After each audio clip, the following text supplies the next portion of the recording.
Imagine waking up one morning, looking in the mirror, and watching blood slowly seep through your skin. Not from a cut, not from a wound, just appearing, trickling down your face like sweat, except it isn't sweat, it's blood. Now imagine this happening to you randomly, without warning, in public, at work, in front of your own children, and having no idea why. For a small number of people around the world, this isn't a nightmare. It isn't a horror movie. It is their daily reality. And for centuries, nobody believed them. This is one of the most horrifying medical mysteries ever documented. This is the story of hematohidrosis.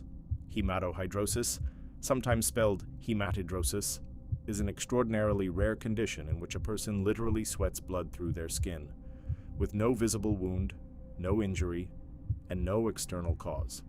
The condition has been documented in medical literature for over 2,000 years. Ancient texts describe soldiers bleeding through their skin before battle. Historical accounts mention individuals sweating blood during periods of extreme psychological terror. Even Leonardo da Vinci documented a soldier who bled from the skin before going into combat, describing it as one of the most disturbing phenomena he had ever witnessed, despite its long history. Hematohidrosis remains one of the least understood conditions in all of modern medicine. Fewer than 200 cases have ever been formally documented in peer-reviewed medical literature, making it as rare as it is terrifying. The symptoms of hematohidrosis are as disturbing as they sound, but understanding them fully reveals just how complex and mysterious this condition truly is. In documented cases, blood or a blood-tinged fluid begins seeping directly through the skin, most commonly from the face, forehead, scalp, and around the eyes.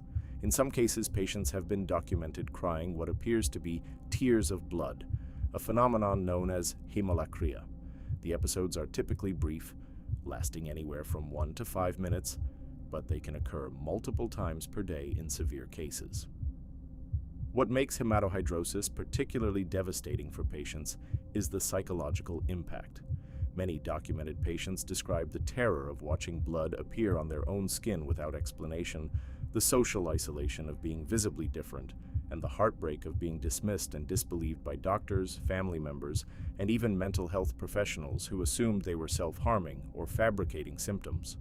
One of the most well-documented modern cases involved a young girl in India whose case was published in the Indian Journal of Dermatology in 2013.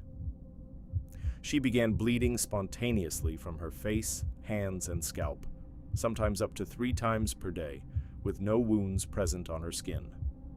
After extensive testing, doctors confirmed genuine hematohidrosis and began treating her successfully, but not before her family had endured years of disbelief and social stigma. So what is actually happening inside the body? The human skin contains millions of tiny sweat glands, each surrounded by a network of microscopic blood vessels called capillaries. Under normal circumstances, these capillaries deliver oxygen and nutrients to the sweat glands without ever allowing blood to enter the sweat itself.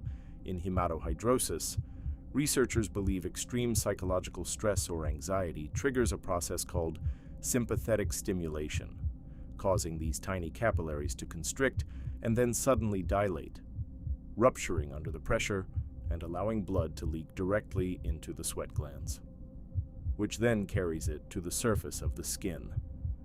Think of it like a microscopic burst pipe system, triggered not by physical injury, but by the body's own stress response going into catastrophic overdrive.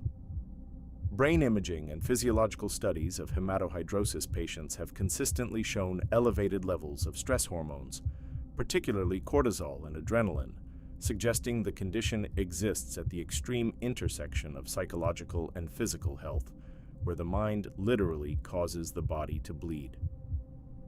Because hematohidrosis is so rare, treatment approaches are still evolving, but doctors have identified several strategies that genuinely help. Beta blockers, medications commonly used to manage anxiety and blood pressure, have shown the most consistent results in reducing the frequency and severity of episodes by calming the sympathetic nervous system response that triggers capillary rupture.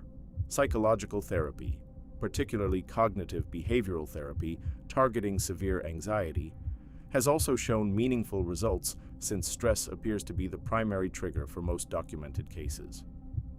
The young girl from India, one of the most severe documented cases on record, was successfully treated with a combination of beta blockers and therapy, and her episodes reduced dramatically within weeks of beginning treatment. Several other documented patients have achieved complete remission, living entirely symptom-free after treatment, proving that even one of the most terrifying and mysterious conditions in medical history can be managed and overcome. Hematohidrosis forces us to confront something deeply uncomfortable about the human body. We assume our skin is a barrier, a boundary between what is inside us and what the world can see. But for a rare few, that boundary breaks down in the most visible and terrifying way possible, turning the body's own stress response into something that looks like a scene from a horror film. If this video helped you understand something that was once invisible to you, share it, because the human body is far stranger, far more fragile, and far more connected to the mind than most of us ever realize. This has been Condition Unknown. Until next time, keep asking questions.